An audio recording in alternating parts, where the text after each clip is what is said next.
네, 하나님 말씀 함께 보겠습니다. 사도행전 9장 23절부터 31절까지 말씀입니다. 제가 한 절, 우리 성도님들이 한 절 이렇게 교독하겠습니다. 여러 날이 지남에 유대인들이 사울 죽이기를 공모하더니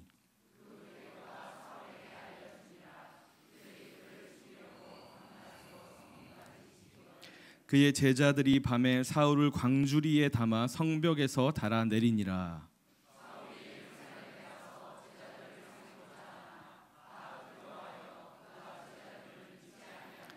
바나바가 데리고 사도들에게 가서 그가 길에서 어떻게 주를 보았는지와 주께서 그에게 말씀하신 일과 다메섹에서 그가 어떻게 예수의 이름으로 담대히 말하였는지를 전하니라.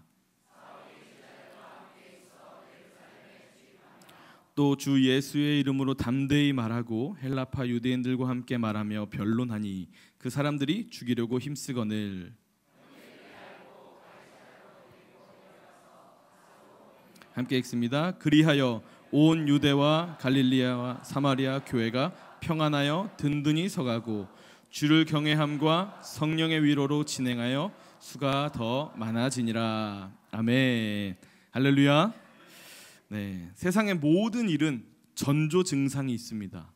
갑자기 일어나는 일이 없죠. 구름이 많이 끼고 바람이 불기 시작하면 어떻게 되죠? 아직 몸만 교회 오신 건가요? 네. 구름이 많이 끼고 바람 불면 어떻게 돼요? 비가 오죠. 생각하시는 게 맞아요. 자신 있게 하세요. 밥 많이 먹고 간식 먹고 눈에 보이는 거 계속 먹고 또 먹으면 어떻게 되죠? 살찌죠. 그럼 방구가 자꾸 나면 어디 가야 돼요? 화장실 가야죠. 전조 증상이라는 게 있어요, 인생에는. 근데 하나님에게도 전조 증상, 이걸 좀 영어로 말하면 빌드업을 하세요. 하나님은요.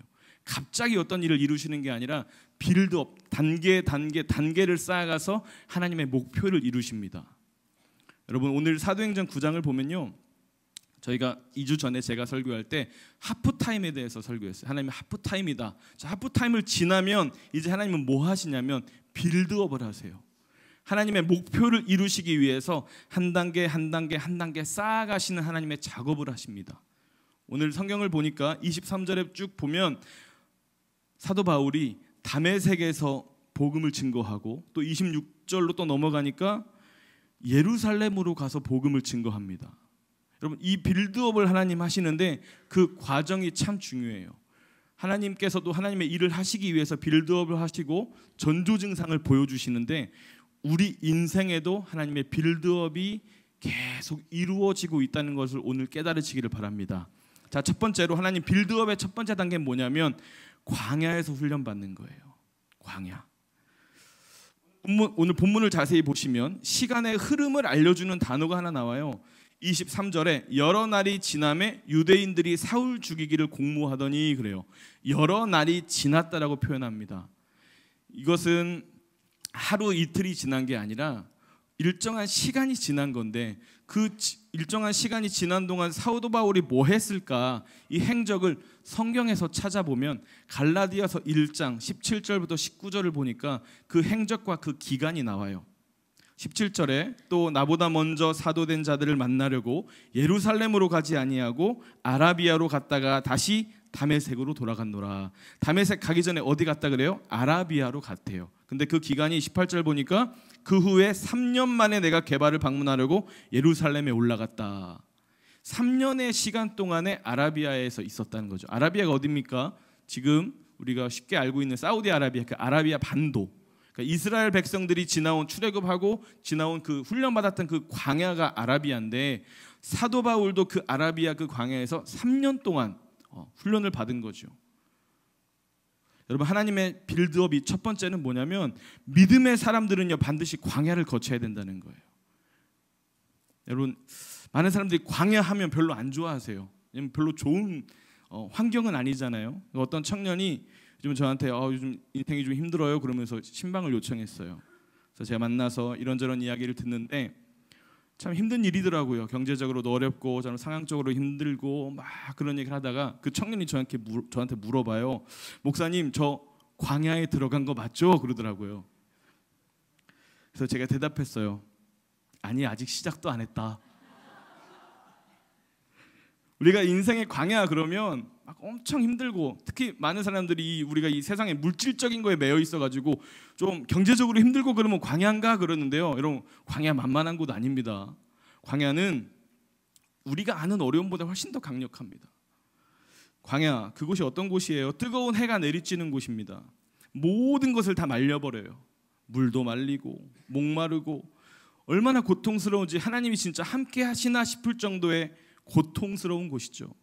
이 뜨겁고 이 메마름에 조금 적응하나 싶으면 다시 밤이 돼요.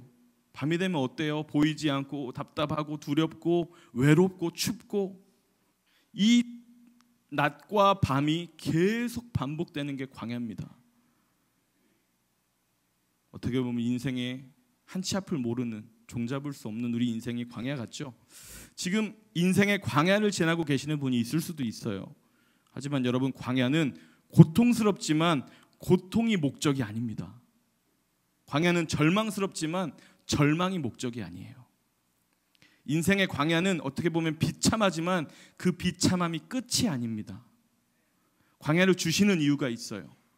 광야는 하나님을 깊이 만나는 곳입니다. 광야는 어떻게 보면 우리에게 축복의 통로예요. 광야가 우리 인생에 찾아오면 하나님을 깊이 만나는 기회가 열린 거죠. 이 광야라는 이 단어, 이 히브리어 원어를 보면 미드바르, 이걸 직역하면요, 말씀을 말하다라는 뜻이에요. 말씀이 들리는 곳, 말씀하시는 곳, 그곳이 바로 광야입니다. 그래서 광야에서 사도 바울은 뭐 했을까요? 예수님의 계시를 들어요. 예수님의 말씀을 들었다는 거죠. 갈라디아서 1장 12절 보니까 이는 내가 사람에게서 받은 것도 아니요 배운 것도 아니요 오직 예수 그리스도의 계시로 말미암은 거다, 이렇게 이야기합니다. 자기가 예수님의 복음을 증거하는 것은 예수님의 말씀을 듣고 내가 하는 것이다, 이렇게 이야기하는 거예요. 그 광야의 기간 동안에 하나님 말씀을 들은 거죠.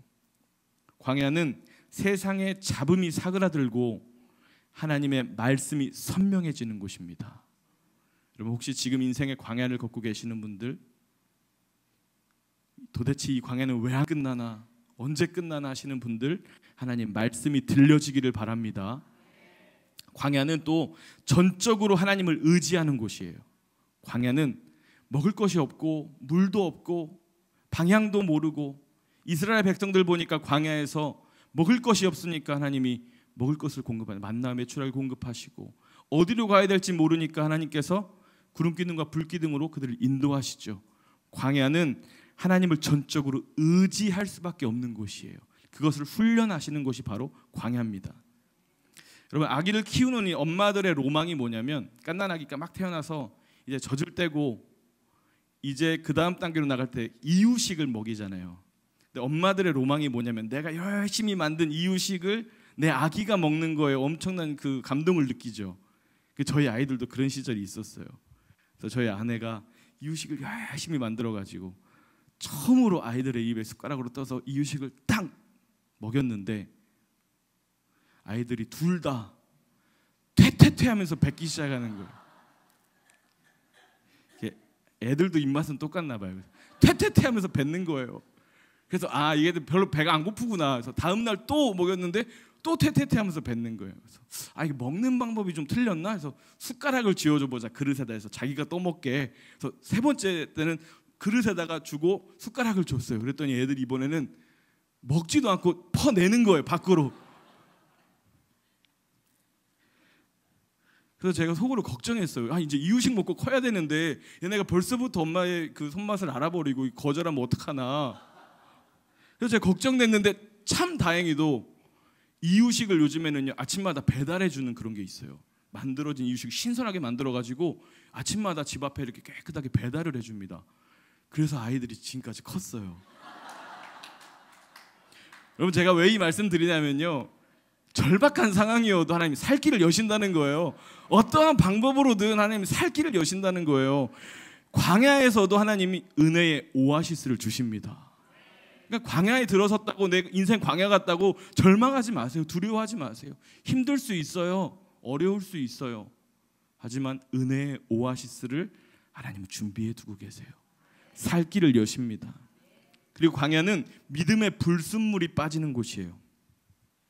믿음의 불순물이 뭐냐면, 나를 의지하는, 나의 의, 나의 힘, 나의 경험, 나의 지식을 의지하는 자기 중독을 버리는 곳이 광야입니다. 그럼 광야에 들어가면요, 내가 알던 거 하나도 필요 없어요. 방향도 몰라요. 어딘지도 몰라요. 어디로 가야 될지도 몰라요. 내가 알고 있던 거, 내가 가지고 있던 거 아무 소용없습니다. 그곳은 오직 하나님만 의지할 수밖에 없는 곳이에요. 사도 바울을 보니까요, 자기 중독이 강했던 사람이에요. 공부도 많이 했고 가문도 좋고 신분도 좋고 백그라운드가 너무 좋은 사람이에요. 자기 마음대로 다 했고 자기 열심으로 하나님을 섬겼던 사람이죠. 그런데 광야에 들어가서 철저하게 나는 아무것도 아니구나를 경험하게 됩니다. 여러분, 제가 대학교 때 캐나다 밴쿠버에 한 2달 정도 여행한 적이 있어요. 한국에서는 차를 타고 한 4-5시간 가면 땅의 끝이 나오잖아요. 바다가 나오고 더 이상 못 가죠. 근데 캐나다 가서 그 로키 산맥 간다고 차를 타고 출발했는데 한 12시간 갔는데도 끝이 안 나요. 계속 가는 거여서 와, 땅이 진짜 크구나. 그래서 또 한국 촌놈이어가지고 와, 땅 진짜 크다. 그래서 어느 여행 중에 어느 산속 깊은 마을에 이렇게 하루를 묵었는데 밤에 이제 산책한다고 밖에 나왔어요. 근데 하늘을 보는데 쏟아질 것 같은 별들이 막 보이는 거예요. 한국하고 이 하늘이 다르더라고요. 쏟아질 것 같은 막 별들이 보이는데 문득 그런 생각이 들어요.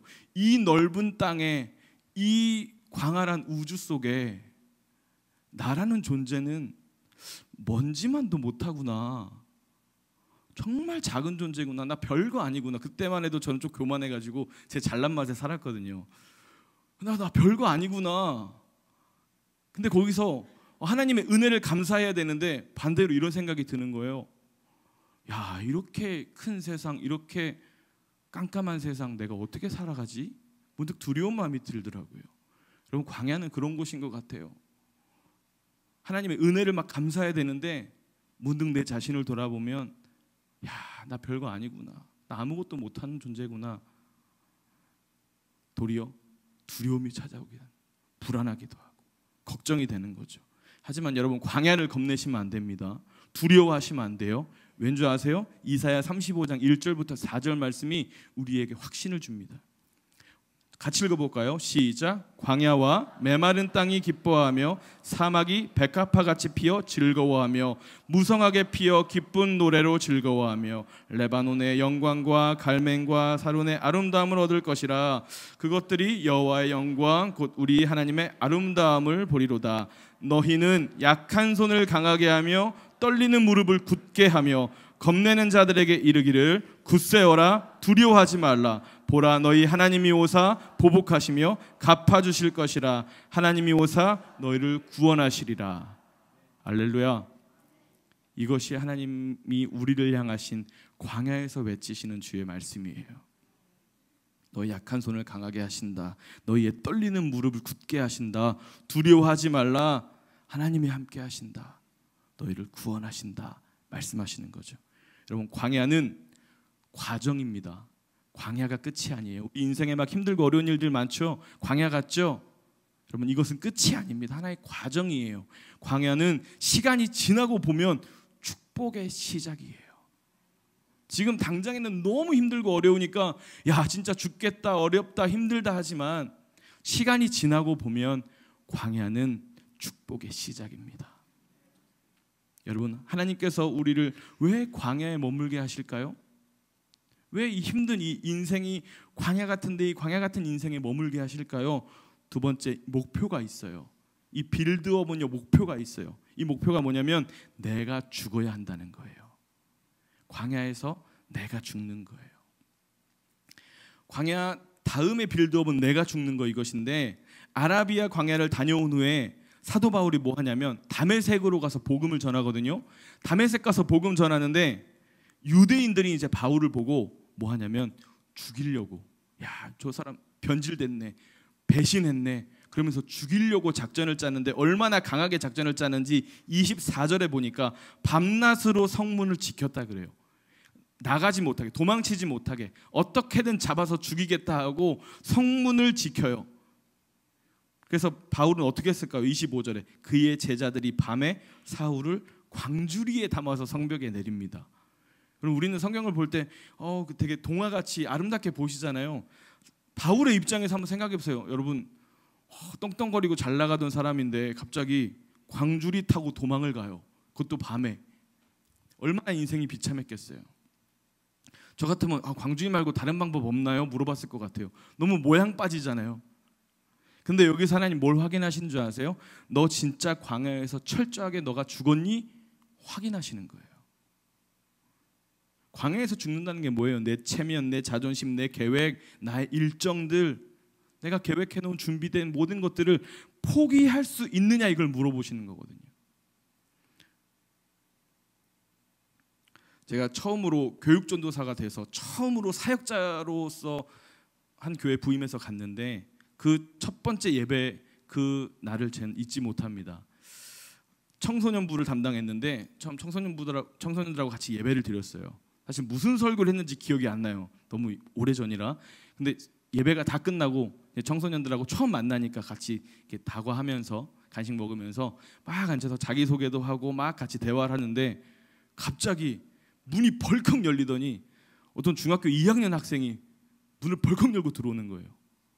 그러더니 자기가 지금까지 예배에 빠진 적이 한 번도 없었는데 오늘 늦잠을 처음으로 잤대요. 그러더니 핑계를 대는 거예요. 알람이 안 울렸어요. 엄마가 안 깨웠어요. 선생님이 전화 안 해줬어요. 핑계를 대는데 성질을 얼마나 내든지 무슨 앵그리버드인 줄 알았어요. 성질을 막 내면서 내가 한 번도 빠진 적이 없는데 오늘 나 때문이 아니고 안 깨워줘서 그렇다 막 난리가 난 거예요. 그래서 제가 속으로 자기가 늦게 와놓고 분명히 자기가 안 일어났을 텐데 남 탓하고 핑계대고 안 되겠다. 저 친구는 더 훈련을 받아야겠다. 내가 죽는 거 이거 훈련 받아야겠다. 그래서 제가 데리고 살아요. 평생 훈련 받으라고. 예. 여러분 이게 왜 중요하냐면요. 내가 죽어야지라고 결단하면 하나님이요 진짜 우리를 죽는 무슨 능력을 팍 쏴주실까요? 아니면 죽는 그 상황을 우리에게 주실까요? 죽는 상황을 주시는 거예요. 너 진짜 죽을 수 있어? 상황을 주시는 거예요. 여러분 왜 우리에게 가정을 주셨겠어요? 서로 죽는 걸 거기서 증명하라는 거예요. 남편이 죽고 아내가 죽고 서로 죽는 거. 목장 왜 주셨겠어요? 그 안에서 서로 죽는 걸 증명해낸 거예요. 난 십자가에서 죽었습니다. 내 자존심도 죽고 내 계획도 죽고. 교회 공동체 왜 주셨어요? 그 안에서 서로 죽는 걸 증명해내는 거예요.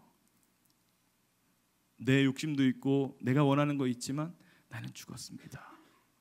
여러분 그런 공동체, 그런 가정, 그런 공동체, 그런 가정 속에서 여러분들이 증명해내시기를 바랍니다. 우리는 이미 죽은 십자가에서 그리스도와 함께 죽은 사람들이에요. 갈라디아서 2장 20절 제가 쉬운 성경으로 가져왔는데 여러분 이해를 하시면서 읽어보세요. 시작. 나는 그리스도와 함께 십자가에서 죽었습니다. 이제는 내가 사는 것이 아니라 내 안에 계신 그리스도께서 사시는 것입니다. 내가 지금 내 몸 안에 사는 것은 나를 사랑하셔서 나를 구하시려고 자기 몸을 바치신 하나님의 아들을 믿는 믿음으로. 아멘. 여러분 시작이 뭐예요? 나는 그리스도와 함께 십자가에서 죽었습니다 할 때 그 다음에 역사가 일어나는 거예요. 내가 죽어야 하나님이 새 일을 행하십니다. 가정에서 내가 죽어야 가정에서 새 일을 행하십니다. 직장에서 내가 죽어야 직장에서 새 일을 하시는 거예요. 또 제가 이렇게 설교하면 야 목사님 진짜 못 죽나 보다 자꾸 목사님 죽는다는데 저라고 하는 게 저 아니에요. 여러분들이에요. 잘 이해하세요. 가정에서 내가 죽고 직장에서 내가 죽고 목장에서 교회 안에서 내가 죽을 때 하나님이 일하기 시작하시는 거예요. 광야를 견디게 하시고 지나가게 하시는 이유는 이렇게 내가 죽으라는 거예요. 근데 참 그래요 여러분. 내가 죽는다는 거 모양 참 흉합니다. 모양 참 흉해요. 사도 바울 보세요. 광주리 타고 내려와요. 밤에 깜깜한데 도망치듯이 소리도 못 내고 작별 인사도 못하고 깜깜한데 광주리 타고 내려옵니다. 저였다면 광주리 말고 좀 다른 거 없어요? 좀 멋있는 거 없어요? 다른 거로 좀 나가면 안 돼요? 그랬을 거예요. 그런데 철저하게 자기의 사명을 아는 사도 바울은 모양이 빠져도 하나님 뜻에 따라 순종합니다. 폼나지 않아도 자기의 사명을 아는 사람들은 순종하는 거예요. 사도행전 9장 15절 16절 보면 사도 바울의 사명을 사도 바울은 확실히 들어요. 이 사람은 내 이름을 이방인들과 임금들과 이스라엘 자손에게 전하기 위해 택한 나의 그릇이다. 그가 내 이름을 위하여 얼마나 고난받아야 할 것을 내가 그에게 보이리라. 자기 사명을 알기 때문에 광주리 타고 내려와야 되는 이 자존심 구겨지는 상황, 모양 빠지는 상황에서도 순종할 수 있는 거예요. 여러분, 우리 아름다운 꿈의 교회 모든 성도님들은 지금 이런 모습으로 우리가 주님의 교회를 세워가고 있는 줄로 믿습니다. 제가 보니까 우리 성도님들은요, 교회 공동체를 위해서, 이 부르심을 위해서, 우리의 사명을 위해서 나를 포기하고 내 체면 내려놓고 내 계획 내려놓고 주님 나라, 주님 뜻 위해서 모든 것을 전념하시는 우리 성도님들이 있는 것 같아요. 맞습니까? 제가 우리 장로님들 보면 참 훌륭하세요. 교만해지지 않을 거 아니까 제가 얘기하겠습니다.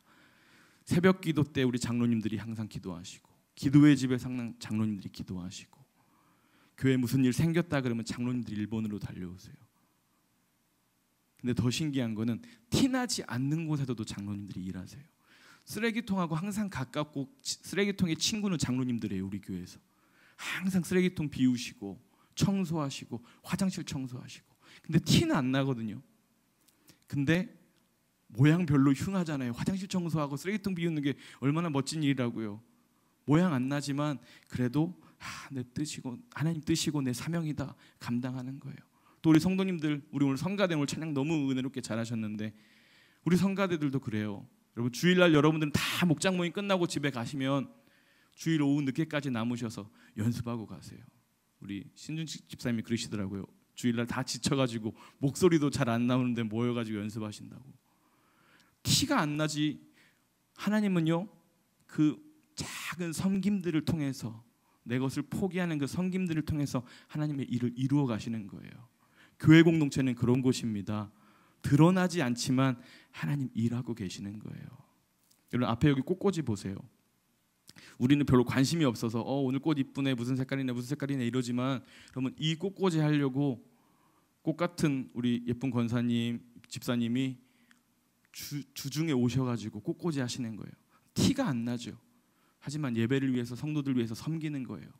여러분, 작은 것 하나지만, 별거 아닌 것 같지만 하나님은요, 그 섬김을 통해서 하나님 뜻을 이루십니다.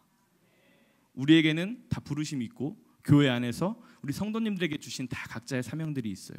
지금 이 시간에도 교사들은 아이들을 가르치고 있고, 또 우리 중보기도팀은 지하에서 기도하고 계시고, 주차팀은 밖에서 주차 안내하고 계시고, 티나지 않지만 내 부르심이다 믿기 때문에 모양 좀 빠지고, 때로는 티나지 않아도 이름도 없어도 빛도 없어도 공동체를 세워가는 거예요. 여러분, 내가 죽어야 공동체가 삽니다. 내가 죽어야 가정이 삽니다. 내가 죽어야 교회가 살고 이 나라와 이 민족이 사는 거예요.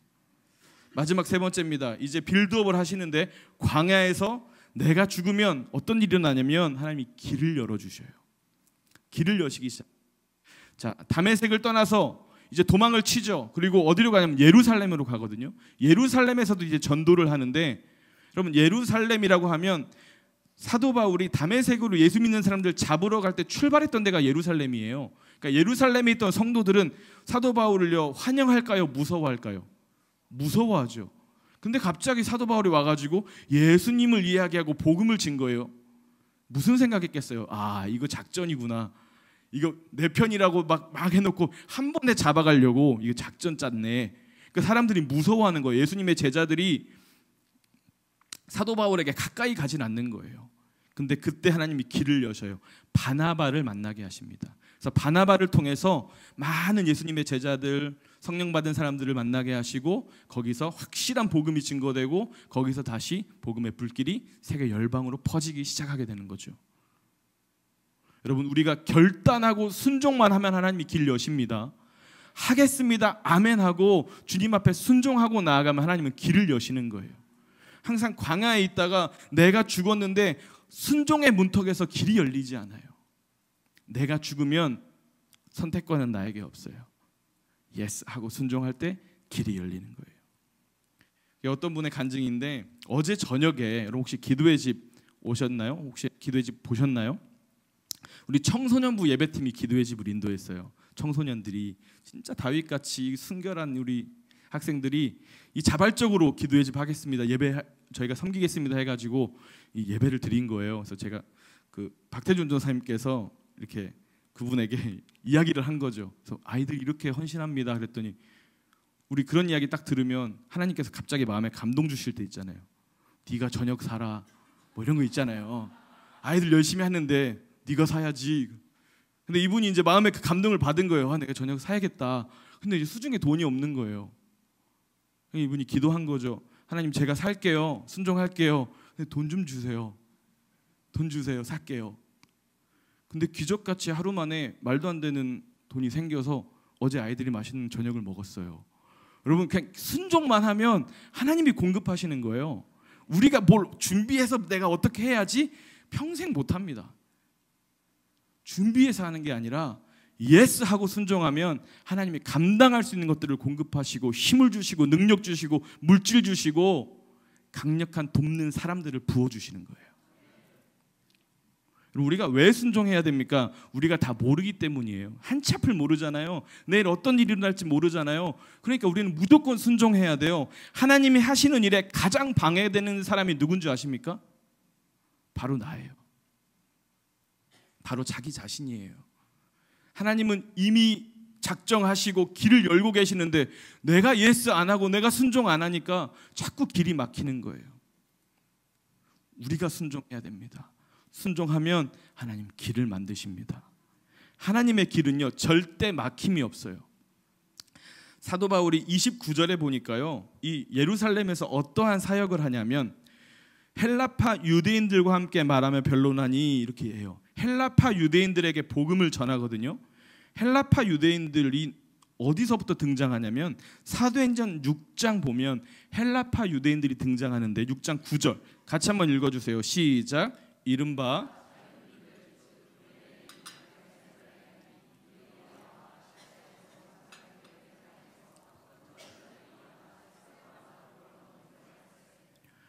여기 나오는 구레네인, 알렉산드리아인, 길리기아인 이 사람들이 헬라파 유대인들이에요.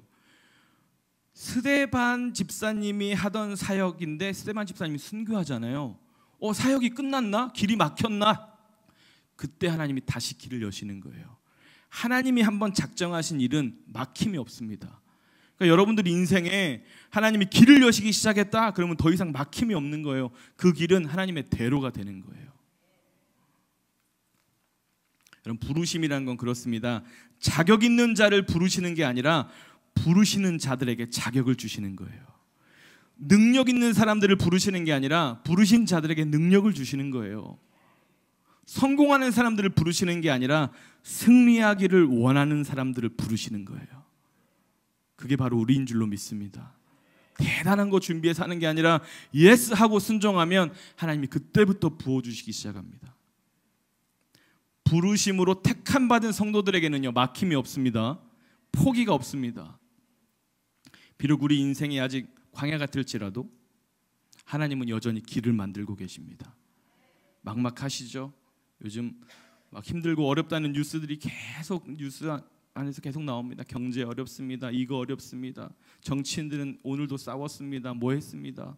계속 시끄러운 일들만 뉴스에 가득합니다. 우리 인생 진짜 광야 같죠? 가정도 광야 같고 직장도 광야 같고 절대 끝날 것 같지 않은 이 광야 같은 인생인데 하나님 여기서 우리에게 약속하셔요. 그 광야에 물길이 터지고 강들이 만들어지고 택한 자들이 그 물을 마시게 될 것이다 약속하셨어요. 광야의 길을 만드십니다. 사막에 강을 내십니다. 이사야 43장 19절부터 21절인데 우리가 말씀을 확신하면서 함께 읽읍시다. 시작. 보라 내가 새 일을 행하리니 이제 나타낼 것이라 너희가 그것을 알지 못하겠느냐. 반드시 내가 광야의 길을 사막에 강을 내리니 장차 들짐승 곧 승냥이와 타조도 나를 존경할 것은 내가 광야의 물을 광야 사막의 강들을 내어 내 백성 내 택한 자에게 마시게 할 것임이라. 이 백성은 내가 나를 위하여 지었나니 나를 찬송하게 하려 함이라. 아멘. 하나님의 약속입니다. 광야 같은 우리 인생에 하나님의 은혜의 폭포수를 부어주시겠다는 거예요. 근데 우리는 그럼 뭐 하면 됩니까? 우리가 열심히 길을 만들고 막 땅을 팔아 이게 아니라 우리는 뭐예요? 찬송하면 되는 거예요. 예배하면 되는 거예요. 우리는 예배 자리에서 주님을 예배하고 찬양할 때 하나님은 길을 만드시겠다는 거예요. 하나님의 빌드업, 이 최종 목표가 뭔지 아십니까? 사도행전 9장 31절 한번 보세요. 이것이 최종 목표입니다. 왜 광야를 지나고 나를 죽게 하시고 왜 하나님 길을 만드실까요? 31절, 그리하여 온 유대와 갈릴리와 사마리아 교회가 평안하여 든든히 서가고 주를 경외함과 성령의 위로로 진행하여 수가 더 많아지니라. 하나님의 빌드업의 최종 목표는 교회 공동체의 부흥입니다. 교회 공동체 속에 하나님의 나타나심이 최종 목표예요. 여러분, 우리 삶에 하나님의 부흥이 부어지고 우리 삶에 하나님이 나타나시고 우리 일터에 하나님이 나타나시고 우리 교회 공동체 하나님이 나타나시면 자연스럽게 하나님의 빌드업이 완성되는 거예요. 사도행전 1장부터 9장까지는요. 한번 읽어보시면 좋은 이야기가 하나도 없어요. 계속 예수 믿는 사람들 핍박당하고 죽임당하고 교회들이 핍박당하고 도망치고 막 흩어지고 환난의 시기가 1장부터 9장이에요. 그런데 여기서 오늘 결론이 이렇게 나요. 그리하여 이래요. 그 수많은 고통들이 있는데 그 결과로 어떻게 돼요? 교회가 평안하대요. 교회가 든든히 서간대요. 주를 더 예배하게 되고 성령의 위로가 가득하대요. 이것이 바로 부흥입니다. 상황은 광야 같고 최악이지만 그 안에서 살아계신 하나님이 나타나셔서 성도들을 위로하시고 교회가 든든히 세워져 가게 하시고 교회 안에서 예배가 더 깊어지게 하시는 것, 그것이 하나님의 부흥이에요. 부흥하면 막 숫자가 늘어나는 거 이거 생각하시는데 부흥은 하나님이 나타나시는 게 부흥입니다. 나 살아있다, 나 살아있는 하나님이다, 나 여전히 동일하게 일하는 하나님이다를 보여주시는 게 부흥이에요. 그 부흥의 역사가 우리 성도님들의 삶 가운데 가득하기를 주님의 이름으로 축복합니다. 말씀을 마무리하겠습니다. 하나님의 빌드업은 교회 공동체의 부흥을 위한 준비 단계입니다. 하나님의 빌드업이 한순간에 되는 건 아닙니다. 광야에서 오랜 시간을 견뎌야 되고 또 내가 죽는다는 것은 더 많이 훈련해야 되는 것이죠. 근데 그 기간 동안 우린 뭐 해야 됩니까? 더 많은 기도를 쌓아가야 돼요. 그리고 더 깊은 예배로 하나님의 임재를 쌓아가야 됩니다. 하나님의 빌드업은 이미 시작됐습니다. 제가 2주 전에 하프타임을 설교하고 하프타임과 그 다음 빌드업, 이제 빌드업을 지나면 우리 담임 목사님 모셔서 새로운 시즌을 선포하실 거예요. 그럼 우리가 함께 또 새로운 시즌을 열고 함께 달려가는 거죠. 여러분, 이제 광야를 지나서 하나님의 부흥을 기대하고 바라보는 부흥의 주인공들이 되시기를 주님의 이름으로 축복합니다. 우리 함께 찬양할 텐데요. 큰 길을 만드시는 주 함께 찬양하겠습니다.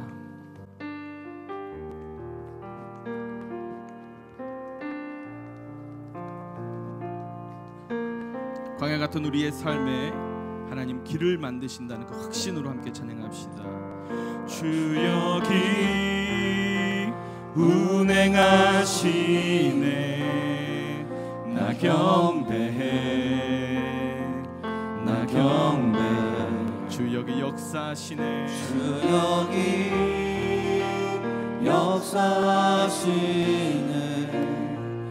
나 경배해, 나 경배해. 우리만 만지시는 주, 우리만 만지시는 주, 나 경배해, 나 경배해. 우리 맘 치료하시네, 우리 맘 치료하시네, 나 경배해, 아멘, 나 경배해. 큰 길을 만드시는 주, 큰 길 만드시는 주, 큰 기적 행하시는 주, 그는 나의 하나님, 아멘.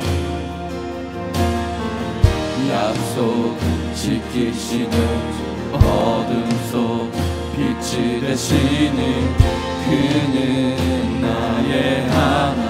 우리 삶 변화시키시네, 우리 삶 변화시키시네, 나 경배해, 만드시는 주, 우리 마음 고치시는 주, 나 경배해, 나 경배해. 큰 길을 만드시는 주, 큰 길을 만드시는 주, 큰 기적을 행하시는 주, 그는 나의 하나님. 약속을 지키시는 주, 어둠 속에 빛이 되시는 그는 나의 하나님. 큰 길을 만드시는 주, 큰 길을 만드시는 주, 큰 기적을 행하시는 주, 그는 나의 하나님. 약속을 지키시는 주, 어둠 속에 빛이 되시는 그는 나의 하나님. 나의 하나님, 나의 하나님, 나의 하나님, 나의 하나님, 나의 하나님, 나의 하나님, 나의 하나님, 나의 하나님, 나의 하나님. 비록 내게 보이지 않아도, 비록 내가 느끼지 못해도, 일하시네, 일하시네 아멘. 주, 일하시네, 일하시네 주. 비록 내게 보이지 않아도, 비록 내가 느끼지 못해도, 일하시네, 일하시네 주. 믿으십니까? 우리 믿음의 고백으로 비록 내게 보이지 않아도, 비록 내가 느끼지 못해도, 일하시네, 일하시네 주님, 일하시네, 일하시네 주님. 비록 내게 보이지 않아도, 비록 내가 느끼지 못해도, 일하시네, 일하시네 주님, 일하시네. 큰 길을 만드시는 주, 큰 기적을 행하시는 주, 그는 나의 하나님. 약속을 지키시는 주, 어둠 속 빛이 되시는 그는 나의 하나님. 한 번 더 큰 길을 만드시는 주, 큰 길을 만드시는 주, 큰 기적을 행하시는 주, 그는 나의 하나님. 아멘. 약속을 지키시는 주, 어둠 속에 빛이 되시는 그는 나의 하나님. 나의 하나님, 나의 하나님, 나의 하나님, 나의 하나님, 나의 하나님, 나의 하나님, 나의 하나님, 나의 하나님. 우리 자리에서 일어나서 제가 어떤 기도 제목을 준비할까 하다가 이 찬양의 가사가 우리의 기도가 됐으면 좋겠습니다. 그래서 함께, 찬양은 곡조 있는 기도예요. 우리가 이 찬양을 여러 번 반복하면서 찬양할 텐데, 가사가 이래요. 나의 마음을 씻어주시고 내 발걸음을 주의 길로 인도하소서. 이것이 우리의 기도입니다. 이 시간 함께 마음을 다해서 한번 찬양합시다. 나의 마음을 씻어주시고, 나의 마음을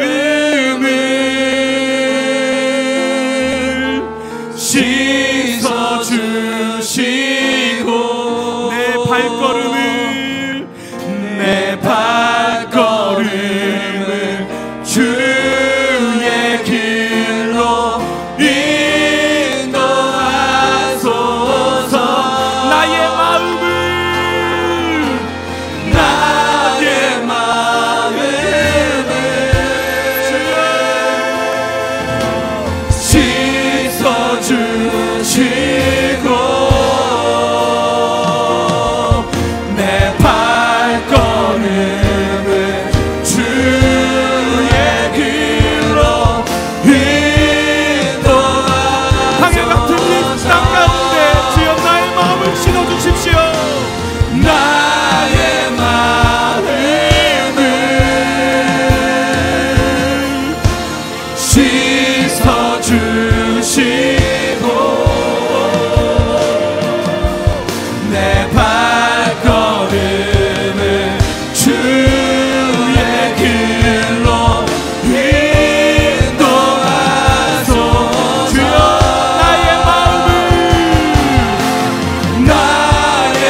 가운데 하나님, 광야 같은 내 인생이지만 그 광야의 인생 가운데 주의 성령을 부어주셔서 나의 마음을 씻어주십시오.